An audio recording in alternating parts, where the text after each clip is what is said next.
Sir, சனிக்கிழமையான தாவேக்கால வந்து ஆள் பிடிக்கின்ற வேலையை தான் செஞ்சுட்டு இருக்கிறாங்க அப்படின்னு சொல்லி முன்னாள் முதலமைச்சர் ஸ்டாலின் குற்றச்சாட்டு சொல்லியிருக்கிறாரு. இல்லை பொதுவாக வந்து அறிவாலயத்தில் அன்றைக்கி நடந்த நிகழ்ச்சி பார்த்துருப்பீங்க. வேறு கட்சியிலேருந்து வந்த ஒரே ஒருவரை அதுக்கு ஒரு பெரிய விழா எடுத்து பெரிய சாதனை சரித்திரம் படைத்த மாதிரி பண்ணியிருக்காங்க. எங்களை பொறுத்தளவுக்கு எப்படி இருக்குன்னு சொன்னால், ஆள் பிடிக்கிற வேலை எங்களுக்கு தேவை அது போன்ற நிலைகள் இல்லை. தமிழக வெற்றி கழகத்துறை தலைவரை நாடி மக்கள் வருகிறார்கள்.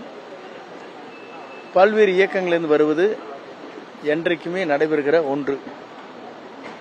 திமுக ஆட்சி நீங்க பார்த்திருப்பீங்க. ஆட்சி நடைபெறுகிற போது கம்பம்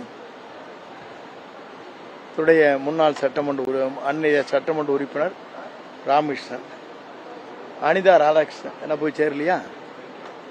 ராஜினாமா பண்ணிட்டு போய் அங்கே கட்சியில் சேர்ந்து மறுபடியும் எலெக்ஷன் கண்டஸ்ட் பண்ணீங்களா? இதுக்கு பேர் என்ன? ஒன்று, தேர்தல் வருவதற்கு முன்னாலே பெரும்பான்மை பலன் எங்ககிட்ட இருக்கிற போதே திமுகவும் அண்ணா திமுகவும் கூட்டணி வைத்து ஒரு ஆட்சியை பிடிக்கலாம் என்று நினைத்தவர்கள் யார்?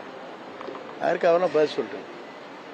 இதுவரையிலும் தமிழக வரலாற்றில் அண்ணா திமுகவோடு திமுக இணைந்து ஒரு ஆட்சியை பிடிக்கலான்னு ஒரு சதிவலை பின்னீர் இதுதான் முதல் தடவை.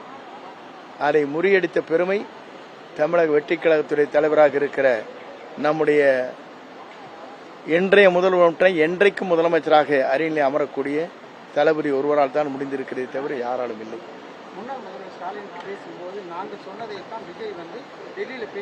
இல்லை, இவருக்கு எப்படி தெரியும் டெல்லியில் பேசிட்டு வந்தது?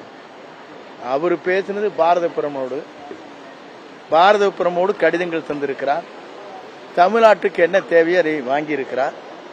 ஒன்றை உங்களிடத்தில் கேட்க விரும்புகிறேன், அவர் அதுக்கு பதில் சொல்றார்.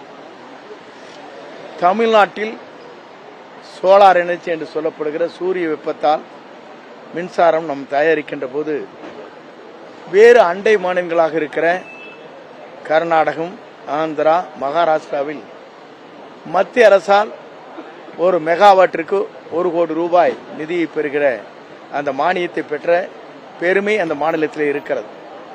ஆனால் தமிழ்நாட்டை பொறுத்தவரையிலும் ஏறத்தாழ 5000 மெகாவாட்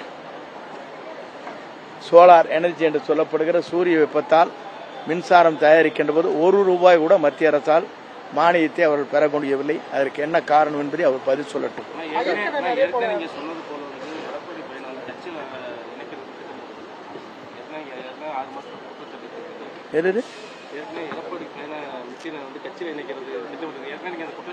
இல்ல, அந்த குற்றச்சாட்டு சின்ன குற்றச்சாட்டு. இப்ப சொல்றது பெரிய குற்றச்சாட்டு நான் சொல்லிட்டேன். அதை எடுத்துங்க.